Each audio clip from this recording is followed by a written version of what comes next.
What's up? What's up? This is Beyoncé on the red carpet with one of the hottest female artists out here, Miss Aaliyah. How you doing, girl? It's so good to see you again. You too. She's just looking fabulous. What are Thank you you. wearing tonight? I'm wearing Gucci shoes, Gucci. Got a little Indian jewelry working. Oh, that is hot. Thank All right. you. Now you've been working it with these movies. Uh, Were you nervous? Very nervous, but I'm real happy. It's something I've wanted for a long time, so Yes. to finally make that transition, it's great. You're doing another movie this summer, right? Hopefully if things work out, everything will be rolling. That's So, yeah. great. What are you looking forward to seeing Tonight? tonight? Yes. I want to see D'Angelo perform. Girl, I'm with you because you know, know he fine. He's fun. He's hot. All right, back to you, Cisco.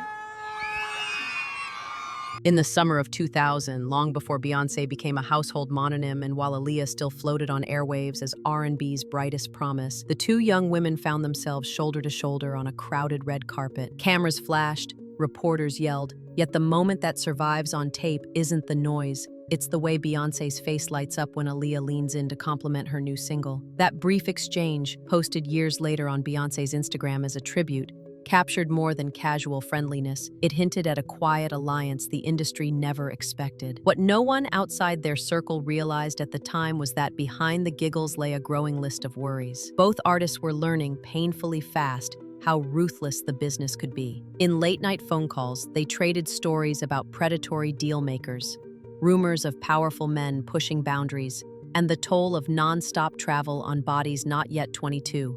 Those confessions forged a bond stronger than any manufactured rivalry. And in one of those conversations, Aaliyah offered Beyoncé a cryptic plea: stay careful around certain people. Beyoncé, for her part, urged Aaliyah never to ignore her own gut, advice that would echo ominously across the next 13 months. Sisters in Spotlight. While magazines pushed the next Whitney versus next Janet narrative, Beyoncé and Aaliyah quietly dismantled it. When interviewers tried to bait Beyoncé into comparing chart positions, she brushed it aside. There's room for all of us. Aaliyah's style teaches me new things. On Aaliyah's side, the refrain was similar. The pair even shared stylists on occasion, laughing about swapped outfits before award shows. Those friendly moments demolished talk show speculation that two young black women couldn't coexist at Pop's summit. Their inside jokes and whispered encouragements were an antidote to the headlines screaming diva catfight. Yet the glue of their kinship wasn't just mutual respect. It was fear. Fear of contracts that stole masters, of executives who dangled fame in exchange for silence, of scandals waiting to explode if the wrong person spoke at the wrong time. The Whisper Network told them which producer's studio to avoid after dark and which magazine interviews might twist words into clickbait. And, hovering over every fear, one name rang louder and louder: Jay-Z. Rumors and a crush that wouldn't die. By 1999, Jay-Z was a kingmaker scanning the horizon for new collaborators and, according to friends, for romance. Stories swirled that he'd pursued Aaliyah at industry parties. She laughed them off in public, but insiders say she felt cornered by the gossip. Dame Dash, Aaliyah's boyfriend at her death, later claimed the chatter made her uneasy, long before they began dating. When Beyoncé emerged as Destiny's Child's breakout star, the same stories redirected toward her. Jay-Z's interest, some claimed, pivoted the moment he sensed Aaliyah slipping away. Whether any of it crossed professional lines is still debated, but the triangle fed tabloids. For two young women determined to steer clear of scandal, the whispers were poison. They vented to each other about being weighed not just by talent, but by proximity to powerful men. Pressure in Paradise. August 2001 was meant to be a victory lap for Aaliyah. She'd wrapped the Rock the Boat video on pristine Bahamian water and was eager to return to New York. But production delays forced a last-minute scramble for flights home.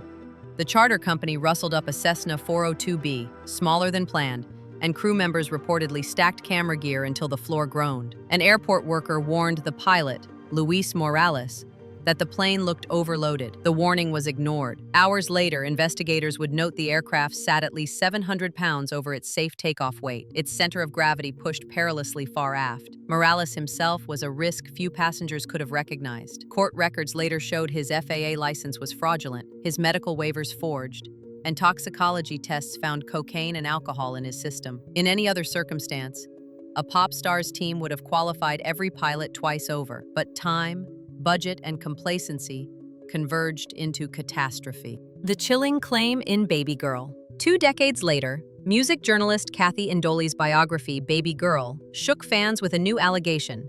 Aaliyah, exhausted and anxious, had expressed reluctance to board the Cessna. A member of the entourage allegedly offered her a sleeping pill to relax. Witnesses claim she was carried on board, barely conscious. Her protest lost to sedation and hurry. The image is haunting. Pop's princess, not striding but lifted, eyes half closed, into a machine doomed to fail. It also reframed earlier rumors that Aaliyah sensed danger beyond tiredness. Did she fear the aircraft itself, or something waiting back in the States? Iandoli stops short of conspiracy, but she quotes a close associate saying Aaliyah feared industry sharks might corner her once she landed. Impact shockwaves. The crash at Marsh Harbor airstrip turned clear Bahamian skies black with smoke, seconds after takeoff. Emergency crews found no survivors. Beyoncé, days away from a scheduled appearance at the BET Awards, withdrew without explanation. Fans assumed grief. Critics speculated guilt by association with Jay-Z. Beyoncé said nothing. Her silence, repeated year after year, became an inkblot of people colored with their own theories. Meanwhile, inquiries revealed a string of negligence: unvetted pilot, non-compliant air carrier, overweight cargo. Families sued, settlements arrived quietly, and regulators tightened charter rules. But none of it answered why a superstar's entourage accepted so many red flags, nor why she boarded. A question her friends still ask in private. The lawsuit that won't stay buried. Fast forward to 2024. Jay-Z filed an anonymous suit in California accusing Houston attorney Tony Busby of attempting to extort him with false assault allegations dating back to 2000, coincidentally, the year his rumored pursuit of Aaliyah peaked. The case lurched through headlines, survived an early dismissal, then was tossed again in July 2025, with a judge noting competing values and hinting at an appeal. The filing's subtext reignited every theory tying Jay-Z to unresolved scandals of the early 2000s. Scandals Aaliyah might have witnessed. TikTok detectives stitched timelines. Aaliyah's refusal to tour with certain acts, Beyoncé's accelerated solo launch after 2001, subsequent NDAs swirling around Rockefeller alumni. No courtroom has validated those links, yet the pattern fuels YouTube channels and skyrockets retention metrics. Dame Dash speaks. The internet erupts. In October 2024, Dame Dash, still vocal about Aaliyah's legacy, told the Art of Dialogue podcast that Aaliyah once warned him about predators wearing three-piece suits. He never named names, but the quote landed like lighter fluid on conspiracy embers. Listeners looped back to Beyoncé's old interviews praising Aaliyah's intuition and asked, was Beyoncé privy to the same warning? Did she try, however subtly, to steer her friend clear of certain collaborators? Dash's comments also reopened debate over Hype Williams allegedly taking the larger jet first offered to Aaliyah that day. A detail Dash has floated in the past. Whether scheduling oversight or tragic coincidence, it sharpened the narrative that Aaliyah's fate hinged on choices made by men around her rather than the singer herself. A legacy carved in silence. Today, fragments of Aaliyah echo in Beyoncé's stagecraft. The side-swept bangs in Renaissance visuals, the fluttery falsetto runs, the minimalist leather and silk silhouettes. Fans call them homage, skeptics call them appropriation. Beyoncé never clarifies. Instead, she funds scholarships in Aaliyah's memory and reposts that same 2000 red carpet clip each August 25th. The gesture says everything and nothing. For those who chase hidden meanings, Beyoncé's silence is the loudest note of all. Did she carry survivor's guilt? Does she withhold comments to avoid fueling conspiracies? Or was her bond with Aaliyah simply too sacred for interview soundbites? The absence of commentary lets speculation bloom and keeps millions clicking next video in search of answers. Two queens, one unfinished story. Almost a quarter century after silver wreckage scattered across a Bahamian runway, the questions haven't settled. Evidence tells us weight limits, forged documents, and a pilot's intoxication doomed the flight. Gossip insists darker currents pushed Aaliyah on board. Somewhere between those poles lies the truth Beyoncé and Aaliyah once shared in hushed late-night calls. What remains indisputable is the power of their brief sisterhood. In an era that prized division for profit, they chose solidarity.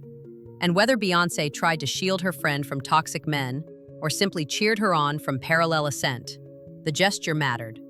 It matters still, because every August, viewers hit play on that tribute clip, and for 10 looping seconds, watch possibility sparkle in two pairs of eyes that never expected goodbye. Until every unanswered phone call, every buried memo, and every sealed deposition surfaces, the tale of Beyoncé, Aaliyah, and the warning whispered between them will linger.